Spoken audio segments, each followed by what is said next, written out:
Pirate Yakuza in Hawaii is the newest installment in the Yakuza series. It manages to be the most bizarre one yet. We play as Goro Majima on his journey to create a legendary pirate empire while also having complete amnesia. Along the way, we will be getting every achievement, from competing in underground pirate coliseums to Mario Kart with guns, or becoming an A1 DoorDash driver. We will do whatever it takes to become the rulers of the high seas. Today's story begins on a random beach on an unnamed island, where Majima is saved by a boy named Noah and his very normal cat, Goro. Before we can start our empire, we need to get off this island. Luckily, there's just a ship waiting for us. This ship belongs to Jack the Collector and his assistant Keith. Here we can test our abilities. Right now, Majima only has one combat style, the Mad Dog, where he can punch, kick, and slash his opponents, complete with air juggles and neck snapping, with a special ability of cloning himself. Don't worry, these guys are not good people. They deserve this. By defeating Jack, we earn the right to his ship, his clothes, a smartphone, and his personal chef, Masaru. The only thing we're missing is a navigator. Luckily, we know one, Masaru's old friend and Noah's father, Jason Rich. With a little persuasion, he is more than willing to help, but only if we find the lost treasure of Esperanza, which is said to hold the Dragon Heart, an item capable of curing any disease, such as Noah's chronic illness. Jason's big navigator brain gives us a destination, Nele Island. So we set sail, but can we really have a legendary journey without a spontaneous musical sequence?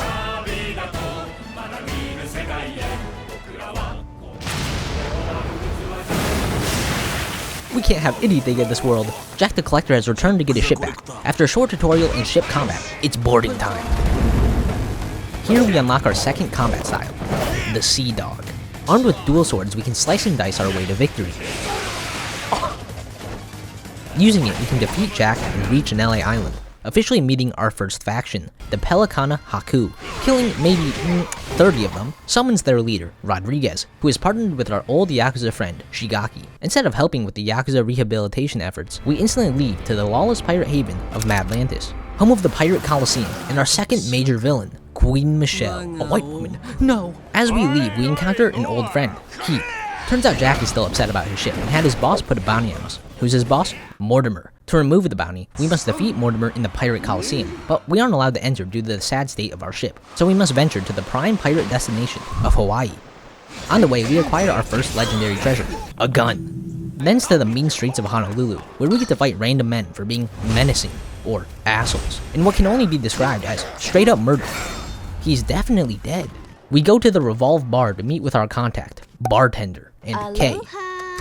Is that? Now that we're in Honolulu, we can have a more traditional Yakuza experience. And this place is a completionist heaven. There's so many icons to travel to, minigames to conquer, side quests to complete. I'm on a date with Goro. Wait. Let's calm down and start with the basics. Money. We need a lot of it, and the best way to get it is bounties. Over 30 targets with cash prizes. So we spend 2 hours cleaning the streets of Honolulu and completing every bounty, giving us enough spending money to buy some skills and clothes for our first 6 non-story achievements. I modeled Majima after my Monster Hunter World character.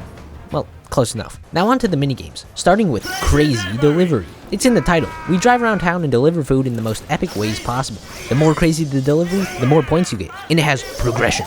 With enough points, we reach Diamond tier and S-rank every mission for the Crazy Captain achievement. We also have the legendary Dragon Kart, where you can just kill the people in front of you. That's usually not necessary because the AI is really bad. So, after winning all 3 main circuits, we get another achievement. And that concludes our minigame segment. For now. But this wasn't all meaningless fun. These activities have allowed us to reach the max pirate rank, Legends of the Sea, which we can use to recruit over 50 crew members. Combining the other meaningless counting achievements adds 16 to our total. As for the story, we meet with 2 ship mechanics who improve our lovely vessel, with additions like a lower deck, new weaponry, and a remodeled captain's quarters that can hold feasts. Julie also bequeaths upon us the chain hook, to reach high places for treasure and kill people more efficiently. Then we can finally leave Honolulu and participate in the Pirate Coliseum, a 1v1 pirate combat arena, which seems intimidating, but these guys are plebs. Winning our first match lets us meet the monarchs, Queen Michelle, King Raymond Law, and Noah's sister, Naomi, who tells us of a legendary treasure on Nele Island. We're rudely cut off before we get the details. We try to set up a private meeting, but Noah's annoying ass got kidnapped. Well, at least we get to have an epic raid.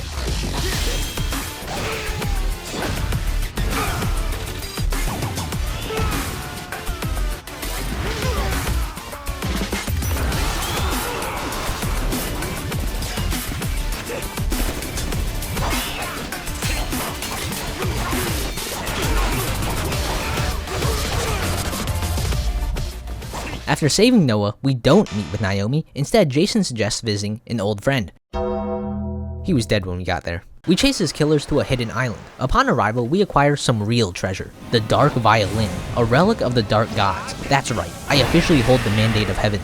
Then we discover our third and final faction, the Devil Flags, led by Captain Zeus and his 3 henchmen. Of course, they run away like the cowards they are. Grrr. We'll catch them soon, but first we gotta progress the story. We speak to Naomi, who gives us the deets. Esperanza's treasure is buried under Nele Island, and if we retrieve it for the queen, she'll give us a whole 10%. Fat chance, bucko. And so ends chapter 2. To start chapter 3, we maximize Noah's friendship level, acquiring this cool border for his profile, and a cute little cutscene, where he writes us a letter about how much he loves us. Is this a tier? Oh, and an achievement, of course. Luckily for us, we get some new bounties, some of which are worth 32 grand. Brother, what? A handful of those put us up $170,000, enough to purchase most of Majima's skills for 3 achievements. Using our newfound wealth, we can max our ship's weapons and force feed our crew ungodly amounts of flowers to level them up. Then it's time for... I officially declare war on the Devil Flags. We chase the Devil Flag captains across the globe, from Pacific Islands to Arctic waters, and hell, with islands that look straight from the back of Zora Magdaros. We pick off each captain one by one, and collect the 3 remaining dark instruments, before confronting Zeus in final heaven. And they lack something I don't. Laser cannons. Eventually, we can board, and my newly leveled crew destroys him. But Zeus continues to run away, like the coward he is. After cornering him in a power plant, he has nowhere left to run. By calling upon the dark god of the skies, we wipe out his remaining cronies, and get the 1v1 we've been waiting for.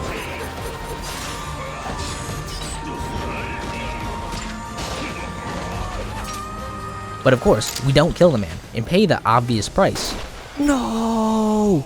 My treasure! The friends we made along the way. Well, it wasn't all bad. We've officially conquered one of the main factions and have acquired the full blessing of the Dark Gods, hordes of new treasure, and every combat achievement. Now, main story time. We return to Nele Island to look for Esperanza's treasure. Upon our arrival, we deduce that Shigaki was the one who tried to kidnap Noah in an attempt to get rid of Majima. Fool!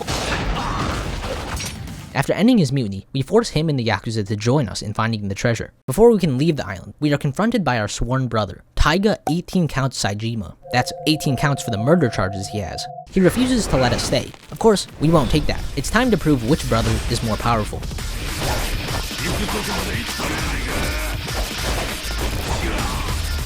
That was easy. As for Esperanza's treasure, a man named Spade Tucker has the map, and will meet us in Honolulu.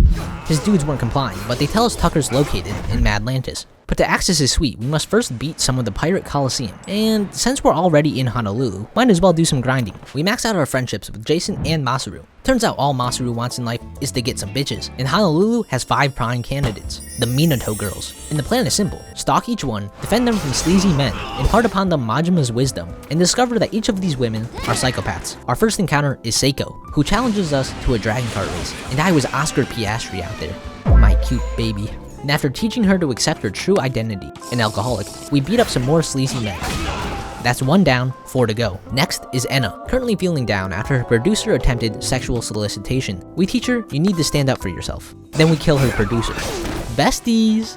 Third is the classy Kaho, who has some dirty secrets. Majima teaches to be your intellectual, horny, authentic self by beating some sleazy men with a mace.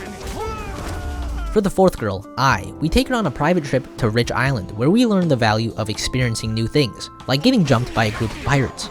Our final target is the Twitch streamer Misoshi, who we join for a stream collab, where we teach her the lesson of just having fun. With the 5 girls collected, we can start the grand finale. Welcome to Masaru's Love Journey, a romantic short film where we get to watch Masaru pull out all the stops in hope of finding his one true love. Take some notes, boys. This is how it's done. Hey, get this gooner shit off my screen. Cut to the one-on-one section. Some lovely drinks with Ai. And what would you like to drink, my sir? Yogurt? A private photo shoot with Enna. What could possibly go wrong? Perhaps Psycho will swoon at his cooking prowess. Whoa, that's the worst kind of mustache. What about Kaho? I had to watch this man shower for 5 minutes. You do too. What about the final date? How could this get worse? Let this be a lesson, boys. Don't be like this. Be like Majima. Wise, considerate, strong, sexy. And wait, that's not all. See, boys, even failures have a chance. On to the Pirate Coliseum to find Spade Tucker. I forgot what I was supposed to be doing here, so I just clicked the first one. Quick Clash, a series of time trials where you have to defeat crews of increasing difficulty as fast as possible. I slaughtered crew after crew, buff anime girls, mecha robots, didn't matter. They were all easy. Within 40 minutes, I had S ranked every Quick Clash, and that's when I realized, oh, it's probably the one that has the shiny symbol above it, which is pretty much the exact same thing I just did. We S rank all of these too, except this one, reserved for those who catch Mortimer's eye. But not until we meet with Spade Tucker, who promptly runs away. We chase him to his secret hideout, a whole-ass underground facility complete with Indiana Jones set pieces, a cage for Masaru and Jason, and a mecha boss battle. Now we can finally speak with Mr. Tucker, who offers the location of Esperanza's treasure for an 80% cut. Coincidentally, Noah just found this old man who's found the treasure. He's just catatonic. He also happens to be Rodriguez's father, who's not too happy with us being here. You're not that guy, pal. Trust me. You're not that guy. Then he comes back for a rematch, forgetting Majima is the main character.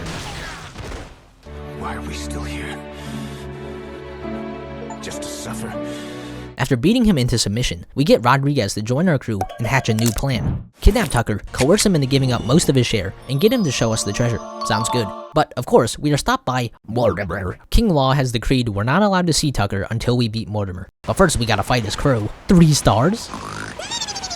We make short work of these plebeians when the commissioner guy offers some help. He knows the location of a legendary cannon in Honolulu. Oh my god, it's these guys. We survive their initial ambush just to leave and find more waiting for us. After those guys, there's even more. And more. Then it's another fight with Keith and his top hitman.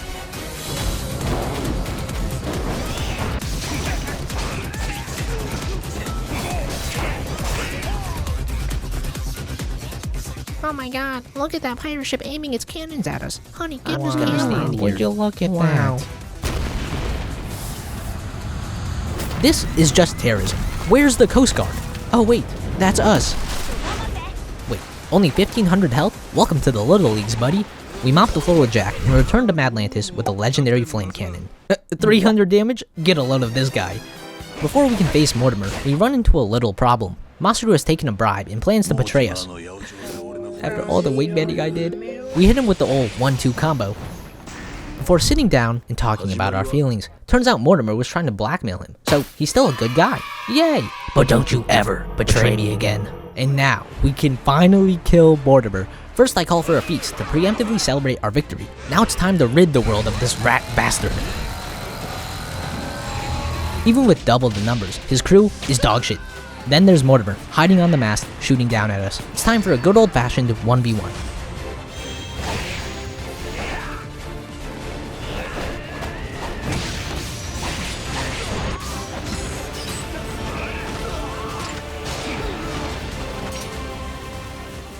Aww, just a nice heartwarming reunion.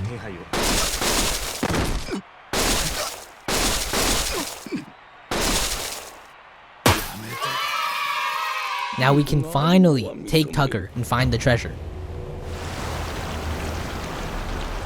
What? Well, no matter how large, no being on this planet can withstand our legendary laser cannons.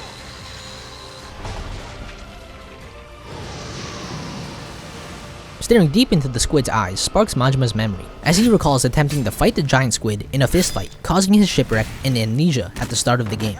Back in the present, we enter the cave and finally find Esperanza's treasure. Now, this is the final opportunity to tie up any loose ends before the final mission. So let's start with my favorite minigame, Sicko Snap. It's all in the name. Ride around town and snap photos of sick freaks. Amazing. Once you finish the basic levels, you unlock the legendary crystal Papillon, hidden away on his secret island. We are tasked with capturing a photo of him in all his glory. Then it's time to completely dominate the Dragon Kart duels, culminating in a battle against the Robo Michio Mach Squad, 5 sadistic racing robots that revel in cruelty, pain, and violence. But even those made to be perfect are no match for me. The only content remaining is in the Pirate Coliseum. The Madlantis Mania section is more basic pirate combat. Then we do the final challenge, a rematch against all 4 Devil Flag captains at once. This was very cathartic. Completing the entire Pirate Coliseum unlocks our final treasure and completes our collection. completes our collection. It also earns a challenge from the elusive Amon pirates, who don't lack laser cannons, and in fact have much more powerful weaponry than us, but the battles play out the same.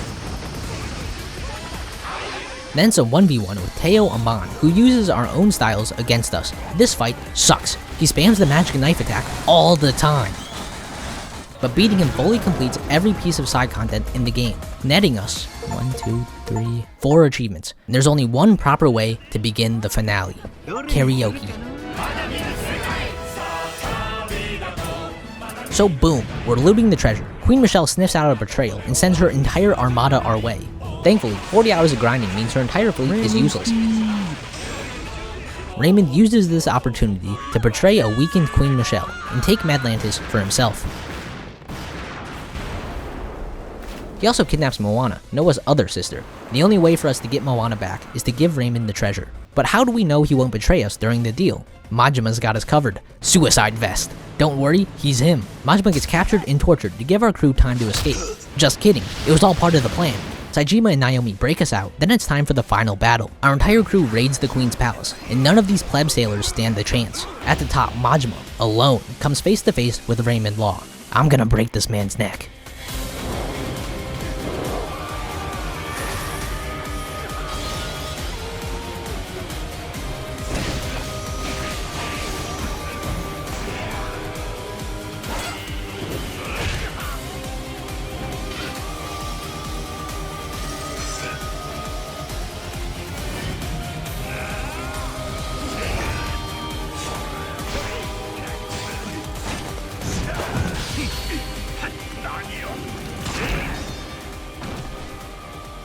Of course, good guy Majima won't kill him, but we get something better.